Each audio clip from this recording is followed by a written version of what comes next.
Hello and welcome to the Philippines. A very deep topic today.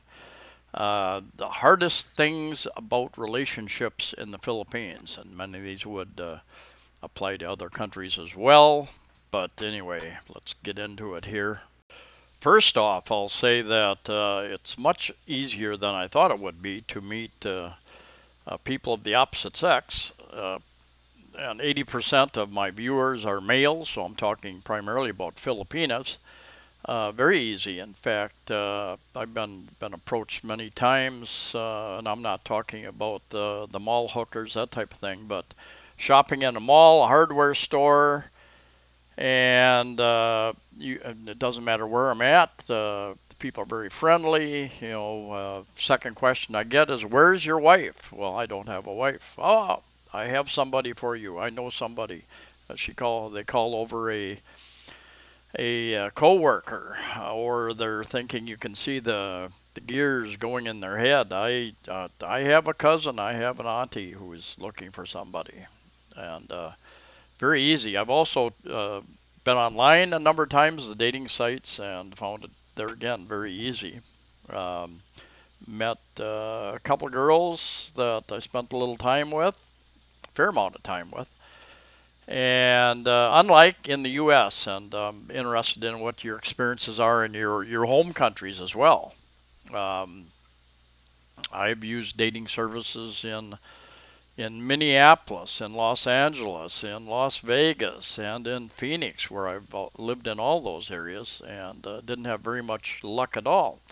I even paid a dating service in Los Angeles $800 to introduce me to one Asian each month. And although I met some interesting girls, ladies, none of them really were very good matches in the end, even though I filled out a long questionnaire.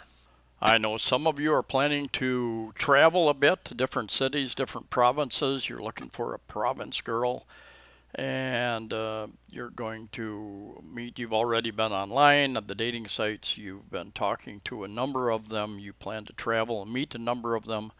And my advice is to be upfront with each one that you meet, because I continue to be amazed at how many relatives and friends these people have, the girls, and I'm sure the guys too, on the different islands. They're just spread out, and they can turn into their own little detective agency.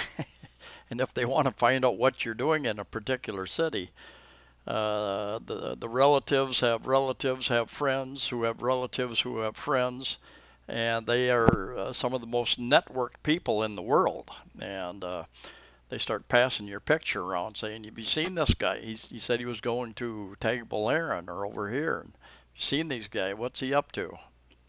Moving too fast over here in the Philippines. I'm sure other countries around the world the relationship gets very serious very quickly. And I will admit, it's very easy to fall in love or lust very quickly here in the Philippines. And anyway, it's one of the problems with that, of course, is that it takes time to get to know somebody, to get to know their likes. We all have different requirements, different desires, and some of us have had. I've had one marriage, one divorce. I've had a number of relationships in America. Um, but you find out, you're attracted to somebody, you go out on dates for a couple of months, and you find out after a few months, well, we really don't have much in common. And then you go another direction. But here, people get, in fact, I've had taxi drivers ask me. In fact, I've started lying to taxi drivers. How long have you known your girlfriend? 6 months. Well, why aren't you married yet? What's the problem? And there is some pressure to get serious, to get married very quickly. The fact that there's no divorce here, that creates a whole nother issue. You want to be careful, and I think love means different things to different people.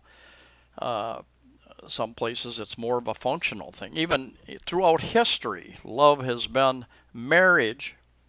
Whether or not love was involved or not has often been something that people did. They got married into families, important families, rich families, political families, and I mean it goes on today even. You marry into a family for riches, for power, for a number of different things. It's happened throughout history. Here, um, people don't even they don't even think about some of those things. There is a class that does that, I'm sure. And I have explained to more than one girl here that in my culture, it's the experts recommend that you don't get serious, at least for the take a year to get to know somebody. And they kind of look at me like, yeah, well, that's your culture. You're not in your country, your culture right now. So I know of a number of people who have come here, fallen in love. In fact, fallen in love on the internet, and chatted for a year or two on the internet. Came here, married the girl, built a house here, or taken them back to their old country, and lived happily ever after. I've also known guys who have fallen in lust, taken the girl back to their country, and after she was legal there, she divorced him. There's a ton of stories. I'm sure many of you have heard those as well. So it depends upon what your motives are, what your goals are. Control and or compromise. Now this is, there's cultural difference. And in fact, if you go across the United States, if you go across Canada, you go across Europe, different countries, you have different cultures and languages, food, and attitudes, and lots of different things. And even here in the Philippines, you go to different islands. Some islands, the people are more conservative. Some they're you have a number of different languages here. But anyway, let me get back to the specific point. In a relationship, I've told a number of people this, my kids and a number of girls that I've met here, that, when I was young and sometimes a bit foolish, I could make mistakes and I could recover from them emotionally, financially, those types of things. But now that I'm a senior citizen, I don't want to make those mistakes. I don't want to have to take the time to recover emotionally, financially. Sometimes, because of that, sometimes I overanalyze. Sometimes I'm more cautious, perhaps, than I should be. We all have different personalities. I can be quite passive and go along with the crowd or with the person I'm with. What do you want to eat? Where do you want to go? Those types of things. But sometimes, even when I've taken my friend with me traveling, any time you add somebody to the equation, traveling or whatever, it gets more complicated. And that doesn't mean that's a bad thing. It's a matter of fact. It makes things more complicated. If I want to scuba dive or snorkel or climb a mountain or hike in some rough country, and the other person has absolutely no interest in those types of things, is afraid of the water, that obviously creates a problem. And then when I compromise, it means that trip I had fun during the trip, but didn't really do a lot of the things that I had wished to do. So you need to look at your goals, your priorities, and if your falling in lust is worth it. Another good example of that is I've had a couple of girls, including one I just knew briefly, and my present girlfriend that has kind of come in and tried to, and we've had this discussion. I've told her, I like to be in charge. I like to be in control of my life, in control of my kitchen. And I like to cook. I like my things in my cupboards a certain way. Anyway, she has taken over my cupboards, rearranged things, my refrigerator. Half the time I don't know what's in there. I've got to dig around, and she will rearrange. About the time I think I know where things are, they will get rearranged for some strange reason, just to confuse me, probably. Anyway, when we first met, for a number of months, we generally ate pretty much the same foods. I cooked sometimes, she cooked sometimes, and she did she actually doesn't eat very much rice anymore, but started eating more Western type foods. But that has changed right now. Mostly I eat what I like, and she cooks what she wants. So we got two different meals each. Many of the times that we eat. The age difference, and there have been many people have talked about this. It is part of the culture here, and something I've learned over the last year is that it's even common among Filipinos. An older Filipino, oftentimes, not always, of course, has a younger Filipino wife, and it has surprised me, but I've heard it from many of my Filipino friends, and I've met a number of them, and can't explain it all, but anyway, it's part of the culture here. It's accepted. They understand a lot of times that there's benefit both ways. Now, I've had a couple of girls that I've met briefly, and they said, "Well, let's go disco. I want to go to the disco. I want to go dance." I'm sorry. That's they're in a younger crowd, and what appeals to them doesn't appeal to me, for a number of different reasons.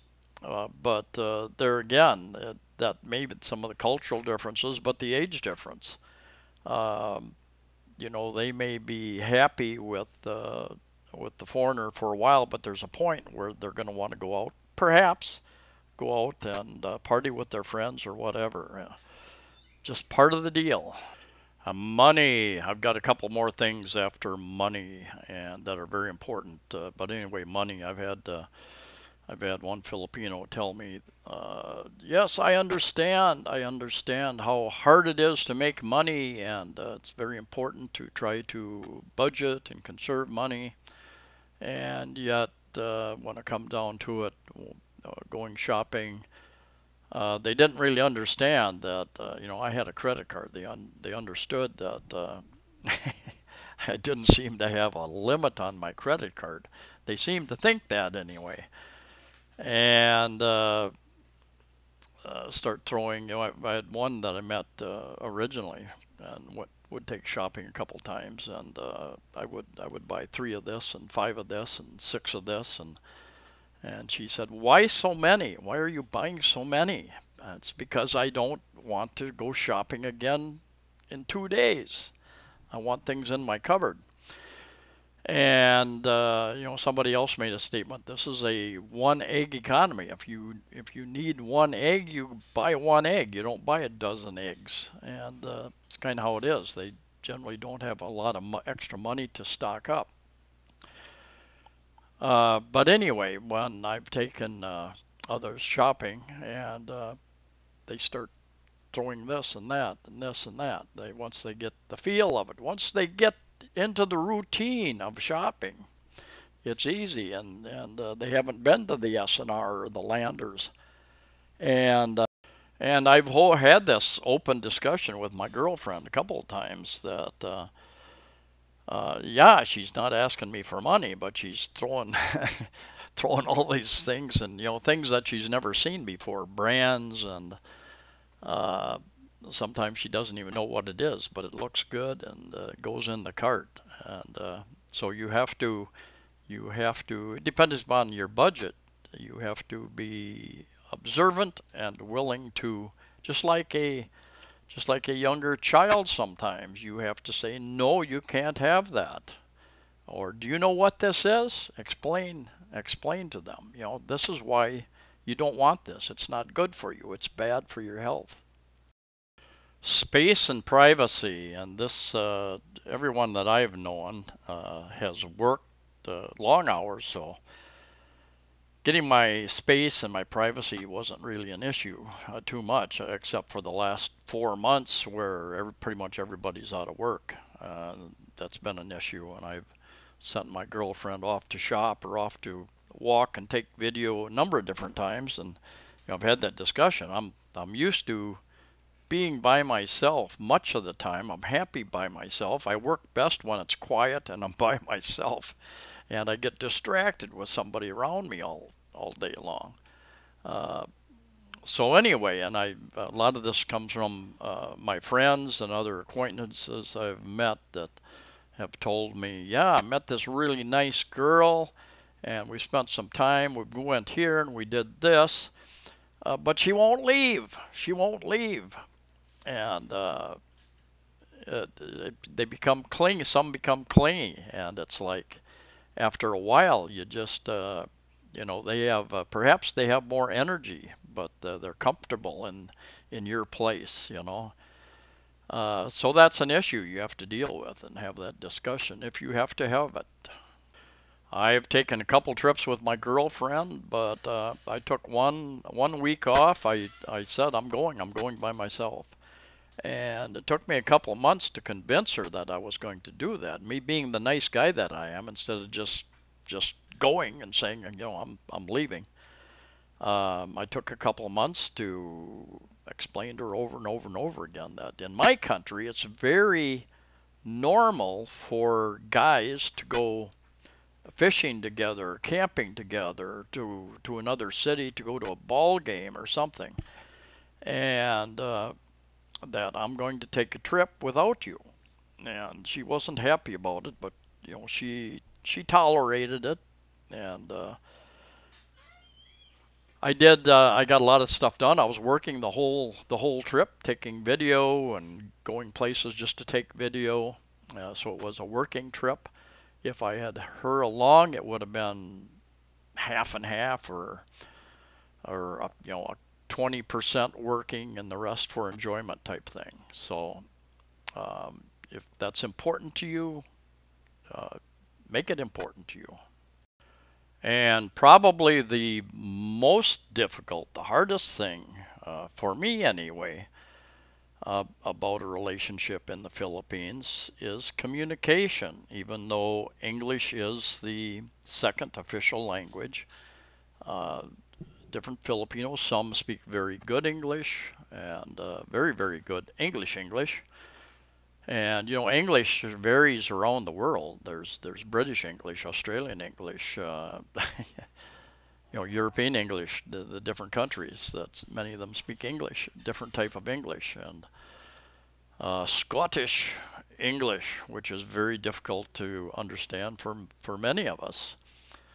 Even in the U.S., different places in the U.S., different accents. Anyway. My present girlfriend, it's interesting. Some days she speaks pretty good English, very clear communication. Other days it's like she's forgotten. She really struggles for words, and it's kind of a back and forth. And sometimes we just give up on each other. We just, the conversation just ends because I'm not sure what she's saying. She's not sure what I'm trying to explain to her. It's part of the human condition, part of communication. Even somebody that in your own country, communication. It's a skill, but here, when you're in a country where it's a second language, not the first language, can be more difficult. And I had a girl that I knew for about a month, and then she went off to Hong Kong or someplace to work, and took her shopping a couple times to the grocery store, and I tend to talk to cashiers, and she told me after leaving the grocery store one day, she said, "You talk a lot, and nobody understands you." And I know they smile at me. I talk, and they smile at me. But I guess that's probably the case. A lot of times I know that they're busy, so I thought, well, they're busy. They don't have time to chat with me. And there are many other issues I could get into. I could go on for an hour or two about the The cultural differences. I think one other thing that can drive us nuts here is that depending upon the country you come from, is their kind of live for today attitude, and uh, there's no urgency to change things, to improve things, to the out of stocks are it's out of stock, and there's no urgency. There's lines, many lines that you have to wait in, the bureaucracy that you have to deal with, even involving your relationship. And they are more laid back. They're more accepting of that. They're more patient. It's part of their culture, part of their life. And many of us from the Western cultures find it difficult to be that patient. It's difficult for us not to speak up and say something, sometimes not in the kindest way, not in the diplomatic way. And my suggestion is that you try to be diplomatic, because confrontation is not the best way to go in any direction. With a mate, with a girl, with a guy, with business relationships, whatever. Anyway, I'm going to end it there. Like I said, I could go on, but those are some of my thoughts, some of my experiences, some of the experience of some of my friends and acquaintances, and it'll be interesting to get some of your comments, some of your experiences as well. Anyway, take care, stay safe, stay healthy, and I'll see you next time.